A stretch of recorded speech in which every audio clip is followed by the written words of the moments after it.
Hola, ¿cómo estás? Bienvenida, bienvenido a este 7º programa de Hombres en Conflicto. El día de hoy pues vamos a continuar con los aspectos cognitivos del trabajo con hombres, seguir reflexionando sobre cómo pensamos la realidad, cómo pensamos cuando estamos en un momento de conflicto con la pareja, con una mujer o con un hombre, sobre todo con las mujeres. En el programa vamos a ver algo que llamamos pensamientos distorsionados, vamos a ver también pensamientos de no compromiso o formas de no compromiso que nos alejan de identificar nuestras conductas de violencia. Y vamos a reflexionar sobre algo muy común, que es la insistencia de una cultura que cuando hay alguien en la relación de pareja, cuando hay un hombre en la relación de pareja que violenta, insiste en hablar de manera relacional el conflicto.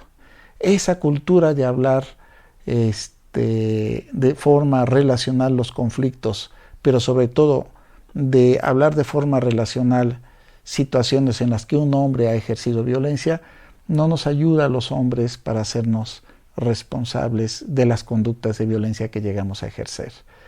Y nos impide llegar a la comprensión de cuáles serían las conductas de igualdad y de equidad. Entonces, bueno, pues creo que el programa va a estar muy interesante, te invitamos a verlo y pues bienvenido, bienvenida, muchas gracias por acompañarnos. Comenzamos.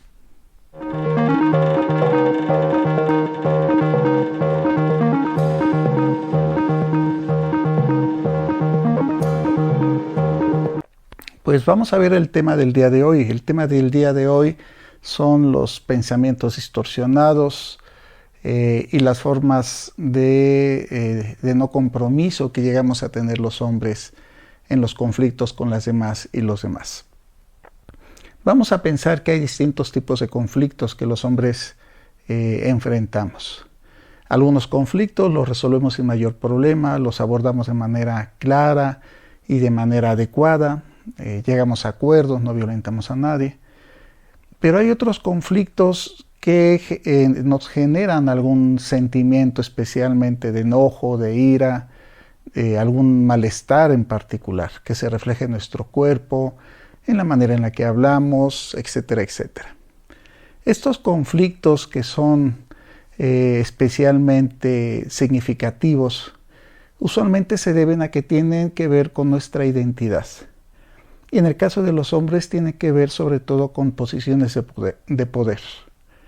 Por ejemplo, a veces un hombre ante un conflicto con un trabajador, un hombre empresario, cuando el trabajador le reclama acerca de sus ganancias, su bajo salario, este hombre empresario podrá sentirse especialmente interpelado, cuestionado.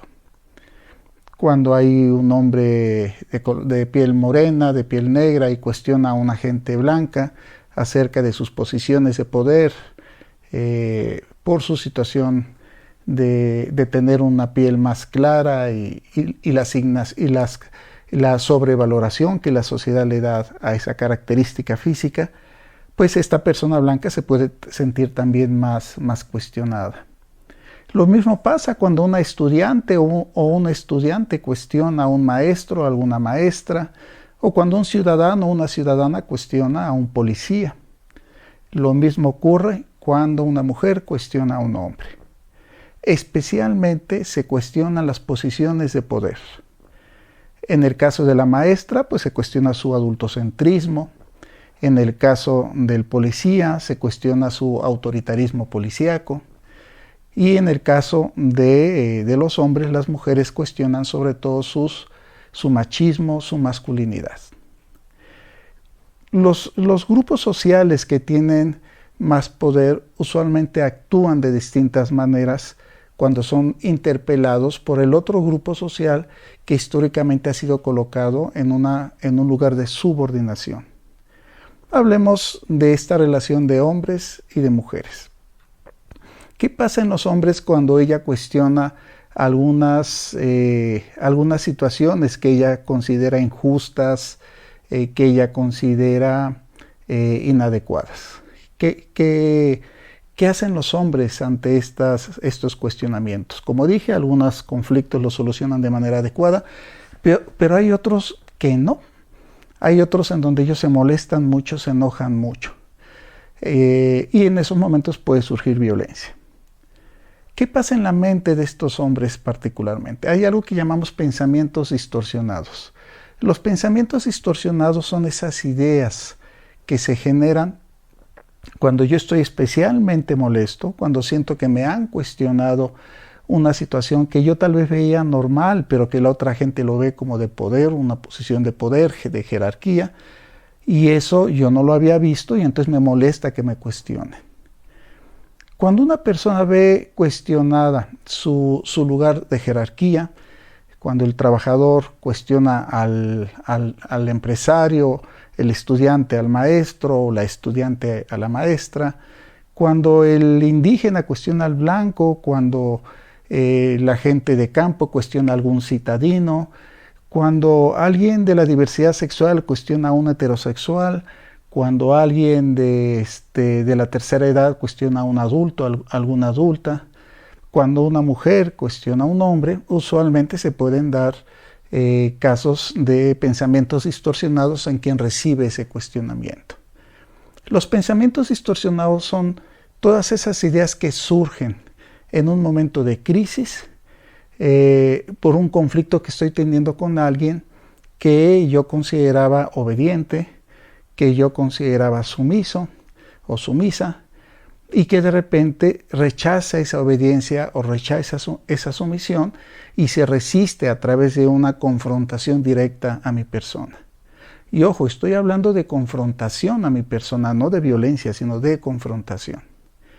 Quien recibe esa carga de cuestionamientos o ese acto que lo confronta puede tener estos pensamientos distorsionados. Por ejemplo, los pensamientos sobre la otra persona usualmente son de desacreditarla, de pensar mal de la otra persona, de pensar que la otra persona está haciendo las cosas para molestarlo. Son pensamientos, y vamos a hablar de la relación hombres y mujeres, donde muchos hombres llegan a pensar que ella lo molesta, es incómoda, es necia, es una terca. Y todas estas ideas generan una idea sobre la otra persona que usualmente va en un sentido de demeritarla, denigrarla, de ignorarla, y de no escucharla, sino más bien de generar prejuicios o ideas que la ponen a ella como alguien molesta. También otro pensamiento distorsionado son los que tengo sobre mí. Los pensamientos distorsionados sobre mí usualmente me colocan a mí como una víctima de todos los reclamos de la otra persona. Yo me siento mal, yo me siento incomprendido, no me están atendiendo, no me están queriendo, ya no me aman, ya no soy una persona que se sienta a gusto, estoy incómodo, estoy molesto, y todo esto es por ella, por la otra persona. Entonces, los pensamientos distorsionados son sobre la otra persona y son sobre mí, y siempre son en términos negativos. Un tercer pensamiento distorsionado es el pensamiento que es sobre la relación. En este caso, en relaciones de pareja, en relaciones de amistad o de noviazgo, empiezo a pensar usualmente, si yo soy el hombre que recibe los cuestionamientos, que la relación ya no vale la pena, que la relación ya tendría que terminar, que la relación es un desastre, que la relación se está yendo al carajo. Incluso me cuestiono cuándo me relacioné, por qué estoy aquí, qué estoy haciendo aquí. Estos tres tipos de pensamientos, los pensamientos sobre ella, los pensamientos sobre mí y los pensamientos de la relación, siempre van en términos negativos. Y surgen usualmente cuando yo estoy en un conflicto con la otra persona, derivado por diferencias de género sobre todo. De alguna manera yo pienso que la otra gente cuestiona mi hombría, mi virilidad, mi masculinidad, mi ser hombre. No llego a tener esos pensamientos de manera explícita, pero sí llego a... es como la parte profunda.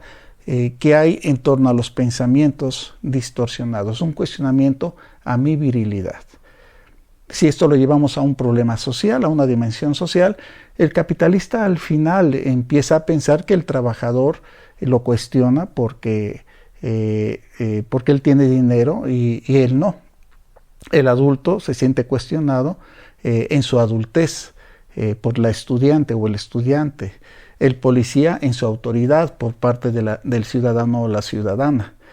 Al final, este tipo de cuestionamientos que ponen a la autoridad, a la figura con más poder, en duda, en vulnerabilidad, al final estos grupos actúan pensando que la otra gente lo quiere molestar o incluso que quiere derrocarlo, ocupar su lugar, etcétera, etcétera. Entonces, hay que estar muy atentos a los pensamientos distorsionados. Los pensamientos distorsionados en los hombres se disparan muy rápido. Hay que observarlos. Ya vimos en el programa anterior al observador interno. Hay que observar esos pensamientos distorsionados. Y hay que ver de qué manera yo pienso sobre ella cuando estoy en un conflicto con ella, hablando de relaciones de pareja, de relaciones de amistad o de noviazgo, o de matrimonio, por supuesto, de unión libre. Hay que estar atentos a cuando yo pienso, a qué pienso sobre mí cuando estoy en conflicto con ella. Hay que estar atento a qué pienso de la relación. Otro elemento importante dentro de los pensamientos distorsionados también son algo que llamamos las formas de no compromiso en los grupos de hombres, que son básicamente 6 formas de no compromiso. Estos son pensamientos en donde me llevan a no hacerme responsable de mis conductas de abuso. Si yo le grito a alguien, por ejemplo, y la otra gente me dice, oye, ¿por qué me gritas? Y yo digo, pues porque te lo ganaste. No me estoy haciendo responsable de mi conducta de gritar, que es un acto de violencia. Si yo le llego a tocar a una mujer el cuerpo, y la otra gente en el transporte público, y la otra gente me voltea y me reclama, oye, ¿por qué me estás tocando? Pues para qué te me acercas, diría un hombre macho tradicional. Es otra forma de no hacerse responsable. En general, los hombres tenemos una infinidad de maneras de pensar y de decir para no hacernos responsables de conductas de violencia. Nosotros manejamos 6 en los grupos. La primera forma de pensamientos de no responsabilidad es el de maximizar los errores de ella. Hay hombres que exageran los errores de la pareja o de la otra persona con tal de que dicen yo no hice esto que sí hice porque realmente tú te equivocaste y yo por eso decidí dejarte de dar dinero, por ejemplo, hablando de violencia económica.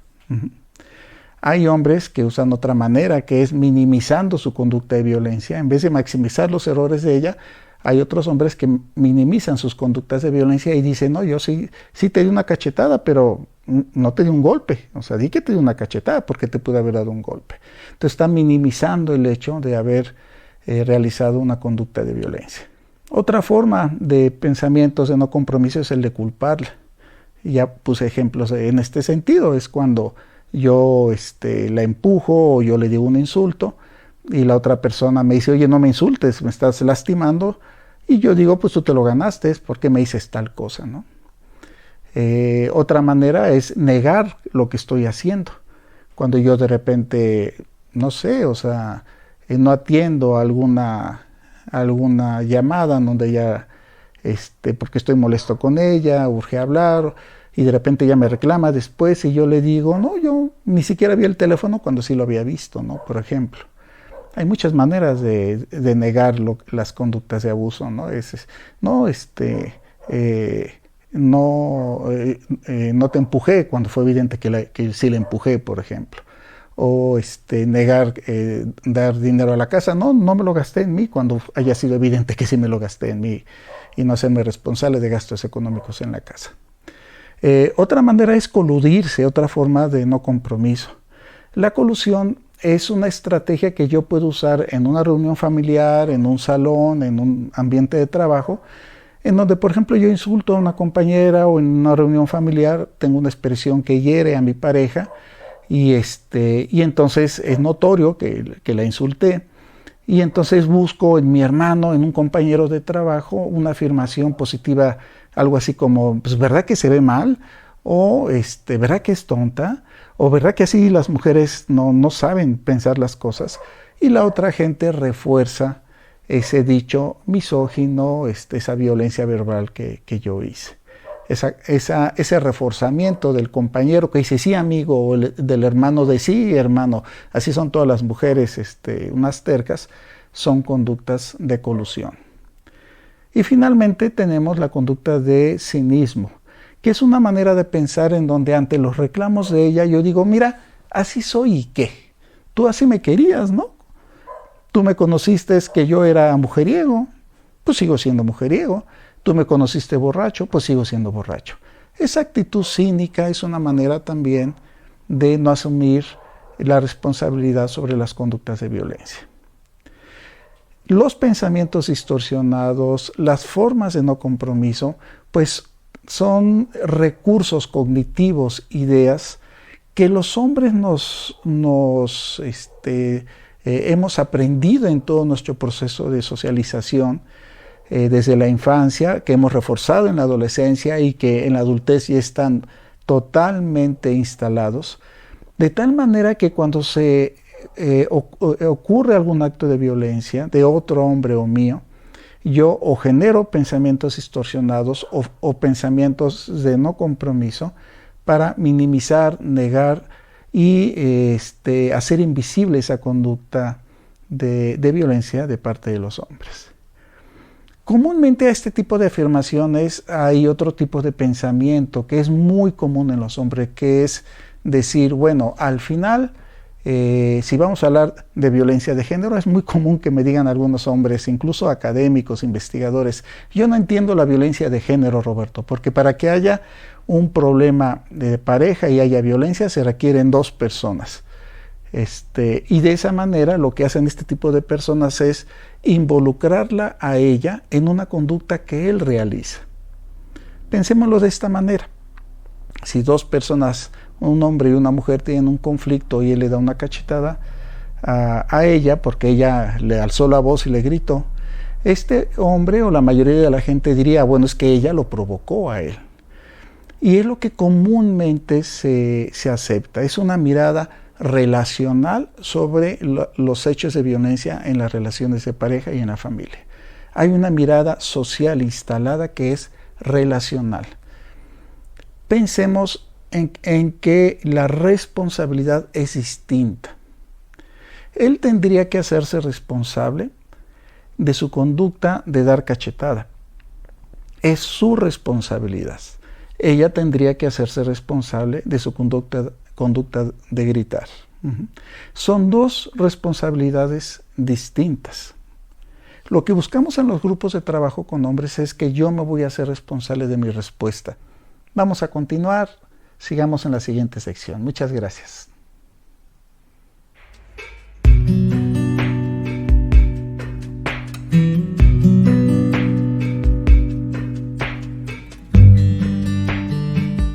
Pues vamos a continuar con esta sección de la historia de, que como siempre lo digo, es la historia de un hombre como tú y como yo, que enfrenta un conflicto y se pone en el conflicto en juego sus habilidades para enfrentarlo de manera igualitaria o de manera violenta. Imaginemos a Daniel. Daniel pasa por el cuarto de su hija y oye su hija adolescente, y oye que hay muchos ruidos, o sea, ruidos como de gritos, etc. Ya es algo tarde, ya son casi la 1 de la mañana, y le toca la puerta, le dice, mija, ¿está bien todo? Que no sé qué. En eso la joven abre la puerta y le dice, ¿qué quieres, papá? No me estés molestando, estoy muy ocupada. Le dice, oye, mija, es que ya es hora de irse a dormir. No, todavía es temprano, le dice ella, visiblemente molesta, le avienta la puerta en la cara, siguen los ruiditos, tal vez alguna serie de televisión, y Daniel se molesta y se molesta mucho. En eso agarra y empieza a pensar, bueno, que ella es una chica estúpida, que es una muchacha que que no entiende que ya hay horas para dormir, y piensa de él que él es un papá que en general ha cumplido, que es un papá que es amoroso en general, que le da todo lo que ella pide y que él merece más respeto.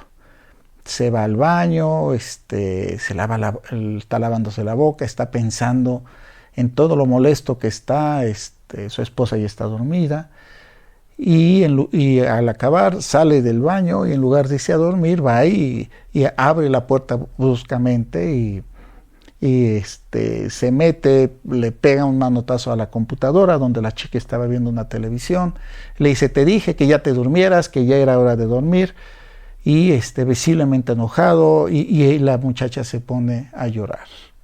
Papá, ¿por qué haces eso? ¿Por qué entras así? Me asustas. Y él ve a su hija llorando y se da cuenta y dice: pues no era mi intención hacer eso. Pero en eso se da cuenta que actúa de una manera muy fuerte y que Daniel es un tipo grande y que pues sí la intimidó bastante. La abraza: discúlpame, se ponen a hablar, se ofrecen disculpas y ya pues la chica ya se va a dormir y todo, y él sale del cuarto, se va a la cocina y se queda pensando que pues lo que pasó. Baja su esposa y le dice: ¿qué pasó? Escuché unos gritos, porque ¿qué ocurrió? Él le platica y le comenta a su esposa, le dice: es que no debiste haber entrado así. Y él se queda callado y dice: pues es que ella hizo que yo me enojara, pero es que no debiste haber entrado así porque tú no te has escuchado cuando hablas fuerte, tú no te has escuchado cuando actúas muy enojado, tú no te has visto. Y es muy impresionante, dice, asustas mucho, y dice: la maltrataste, dice. Y él se queda callado: pero es que ella me debió haber hecho caso. Le dice: sí, le dice Daniel, pero tú eres el papá, tú pudiste haberle preguntado, pudiste haber puesto las reglas de una manera más amable. Él dice: pues sí, y se siente mal, se siente culpable. Ella dice: ya me voy a dormir, mañana platicamos. Ya. Se va su esposa, él se queda callado, tomando un vaso de agua, digiriendo el mal momento, y piensa que tiene que hacer algo con su mal carácter. Y bueno, pues dejemos a Daniel, este conflicto que pasó en su casa. ¿Te ha ocurrido algo así con tus hijos, con tus hijas? En la relación de pareja te das cuenta que ha ocurrido esto.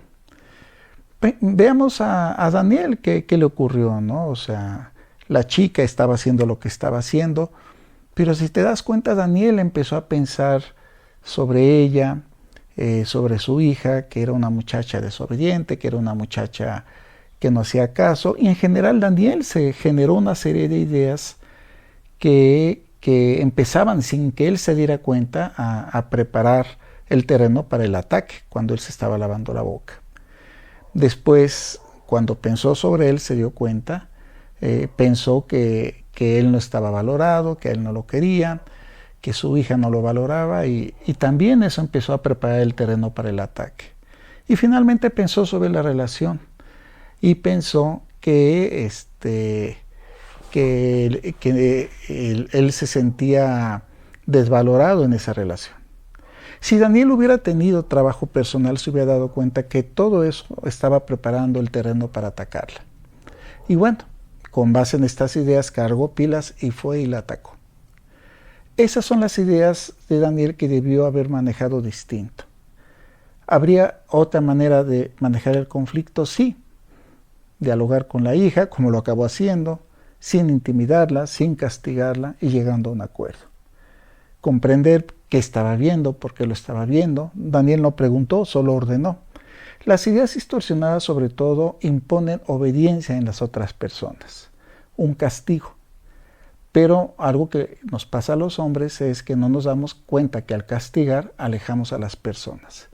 Imaginemos al día siguiente cómo va a amanecer esta chica, con qué sabor de boca va a amanecer, con todo y de que claro que ama a su papá, pero se siente confundida cuando él actúa así. Entonces algo que está aprendiendo esta joven es que el amor y la violencia se pueden combinar.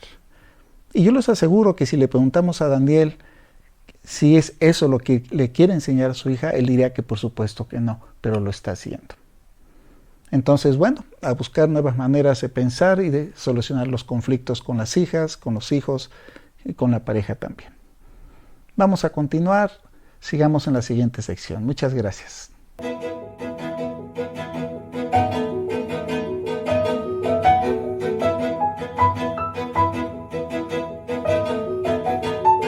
Pues vámonos ahora con las historias del grupo de hombres y vamos a ver cómo se llegan a dar este manejo de ideas en los grupos de hombres. Vamos a imaginar que está Eduardo, es un facilitador que está llevando el grupo y en eso les pide que hagan una idea de una lista en donde escriban ¿cuáles son las ideas frecuentes que llegan a tener cuando tienen un conflicto severo con su pareja? Temas frecuentes son el dinero, la sexualidad, el trabajo, los hijos, las hijas, el cuidado de estos, educación, el trabajo doméstico, la autonomía de ellas, es algo que para muchos hombres es muy problemático. Y en general, este tipo de temas que algunos hombres todavía insisten en trabajar o en atender de manera tradicional y que muchas mujeres dicen ya no lo vamos a hacer.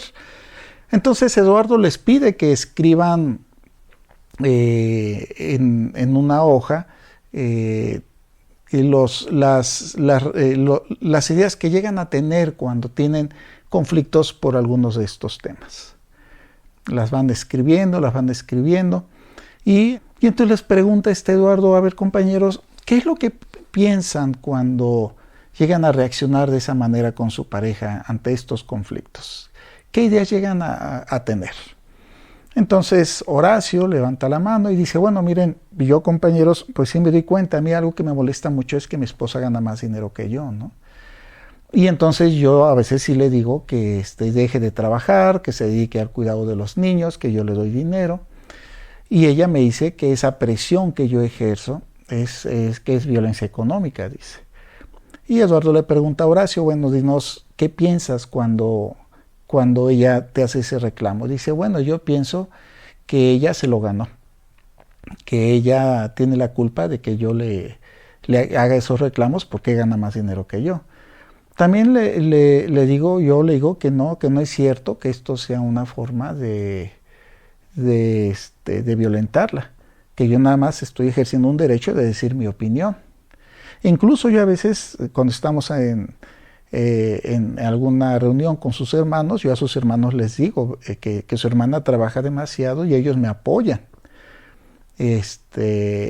Y que incluso a veces no le pagan dinero y me tiene que pedir prestado y yo le digo que ella tiene la culpa y que es que depende de mí económicamente y ella se pavonea de que gana más dinero. Eduardo lo escucha con mucha atención y le dice, ¿te das cuenta, estimado Horacio, que las formas de pensamiento te llevan a formas de no compromiso?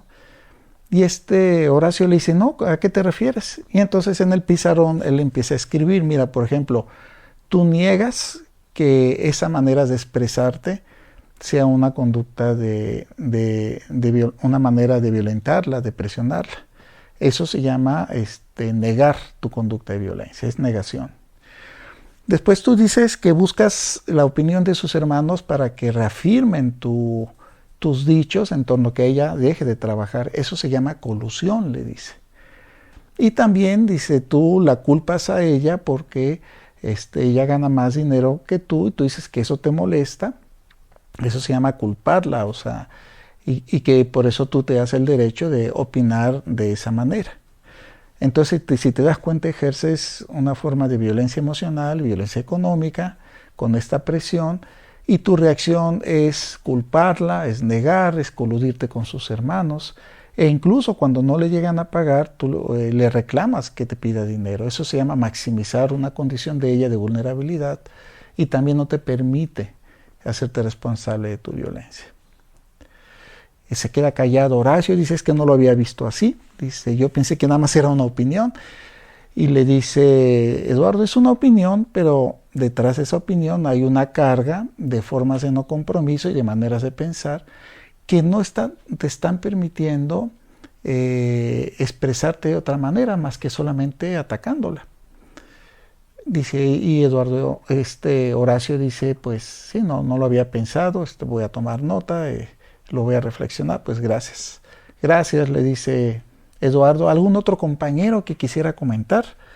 Y entonces sí, se levanta Ignacio comenta, mira, yo la otra vez, pues sí, le grité a mi esposa, no me sentí a gusto, dice, o sea, pero realmente cuando ella me dijo que por qué le gritaba, yo le dije, pues porque llegas tarde, porque tú crees que puedes hacer lo que se te da la gana y por eso te grito. Dice, pero fíjate, Eduardo, que ahora que tú estás diciendo esto de las formas de no compromiso, pues le estoy culpando, ¿verdad? Como que estoy justificando gritarle y le estoy echando la culpa a ella. Y Eduardo le dice, pues yo creo que sí. O sea, si te das cuenta, ella ya es adulta, podría llegar a la hora que se le diera la gana, perdón, tú no eres su papá como para estar poniendo esas reglas en la casa como si ella fuera tu hija. Y el que ella llegara tarde fue tu excusa para gritarle. ¿De qué otra manera podrías haber abordado el problema? Pues hablando con ella, ¿no?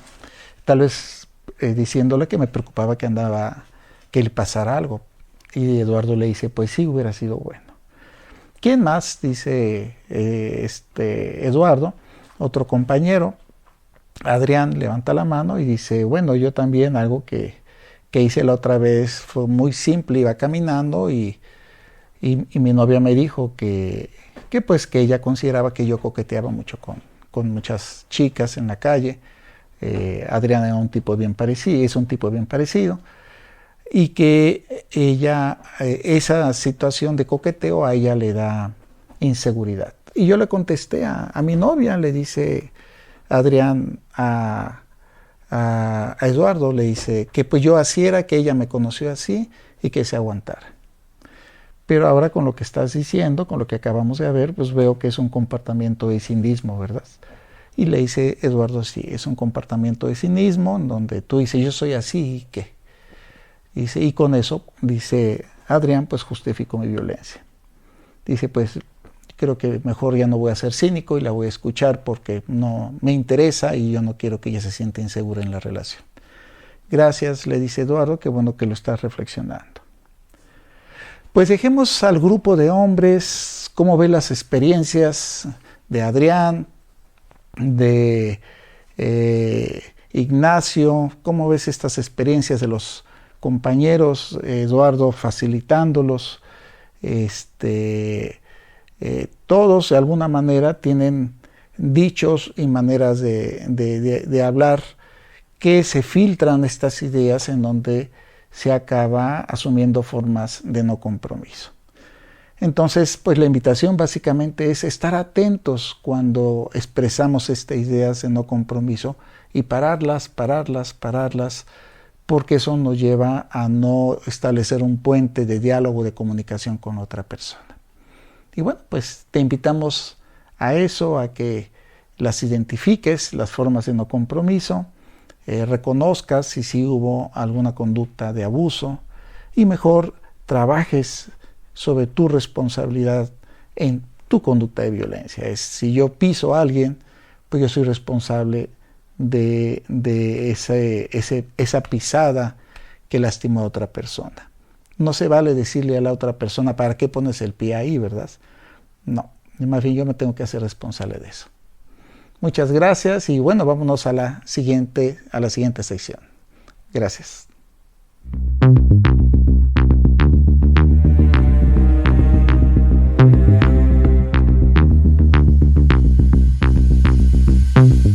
Pues, ¿cómo ves estas experiencias de estos hombres en torno a las dificultades que hay para pensar los hechos de los conflictos y particularmente los hechos de violencia contra las mujeres? Los pensamientos distorsionados acaban creando una realidad alternativa, distinta, que acaba justificando mi conducta de violencia, y las formas de no compromiso acaban pues culpándola a ella. Y si a esto sumamos una cultura que nos dice que ella de alguna manera tiene que tener la responsabilidad sobre cosas que yo hago, como gritar, pegar, lastimar, etc., pues entonces está el caldo de cultivo cognitivo ideal para que yo no vea mi responsabilidad. ¿Qué ejercicio me serviría para ir más allá de estas series de ideas que evitan encontrar mi responsabilidad en mis conductas de violencia? Saca tu lápiz, saca tu papel, tu cuaderno y escribe. Primero escribe una lista de 5 ideas que generalmente tú llegas a pensar, aunque no las digas, pero que las piensas, o también que las digas, en donde tú la culpas a ella de tus conductas de violencia. Escribe 5 ideas frecuentes. Ella se lo ganó, ella es una tonta, por eso le tengo que decir yo las cosas. A veces son ideas que uno las actúa y la idea está ahí presente, pero no está muy clara, y con el ejercicio tal vez las puedas aclarar. Escribe 5 ideas que usualmente te llevan a culparla de tu ejercicio de violencia. En segundo lugar, escribe estas 5 ideas que me llevan a culparla. ¿En dónde las aprendí? En dónde yo veía a otros hombres que actuaban de esa manera. Tal vez en el trabajo, yo veo que los hombres actúan frecuentemente así, compañeros de trabajo, incluso algunas mujeres pueden justificar la violencia hacia otras mujeres.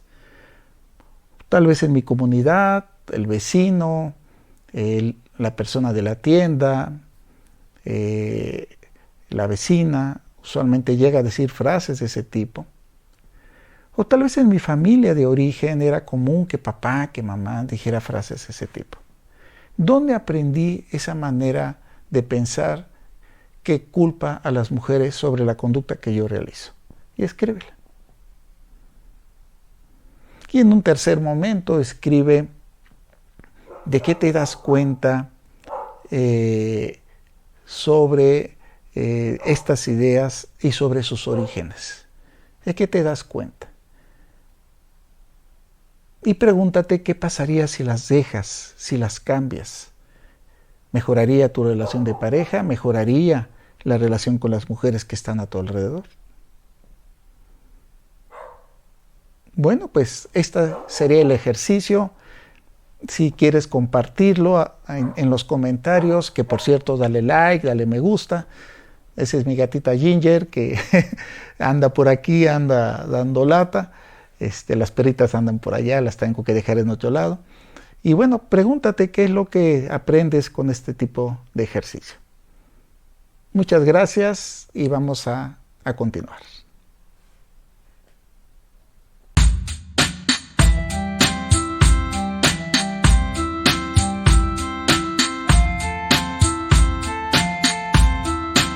Pues, ¿qué podemos aprender el día de hoy?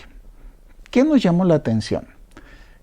Hoy básicamente volvimos a ver, es el segundo programa sobre habilidades cognitivas, y vimos básicamente los pensamientos distorsionados, los pensamientos que llamamos como de no compromiso, que en ambos casos nos evitan ver la conducta de abuso que realizamos y generan una serie de ideas que al final nos impide hacernos responsables sobre esas conductas.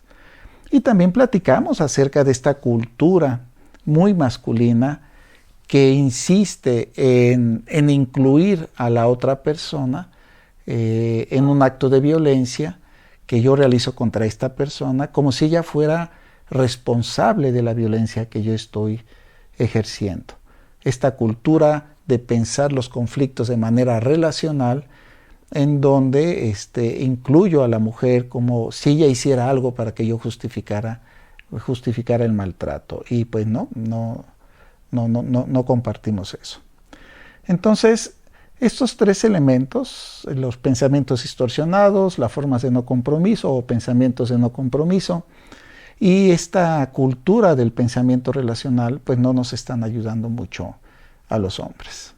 Yo lo que te invito es, pues, dejar esas maneras de pensar que lastiman, que no a las mujeres y que no me permiten hacerme responsable.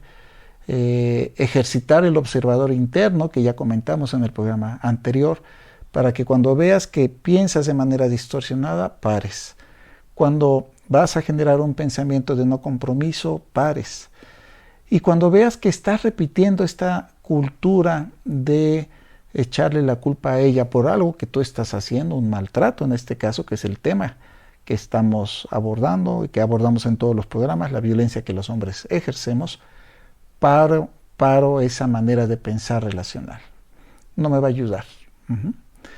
Bueno, pues básicamente es eso. Haz el ejercicio, dale like al programa. Si te gustó, compártelo. Y te invitamos a que sigas viendo los programas de Hombres en Conflicto, en donde pues buscamos compartirte herramientas, elementos para que los hombres nos hagamos responsables de nuestra violencia y podamos construir prácticas igualitarias.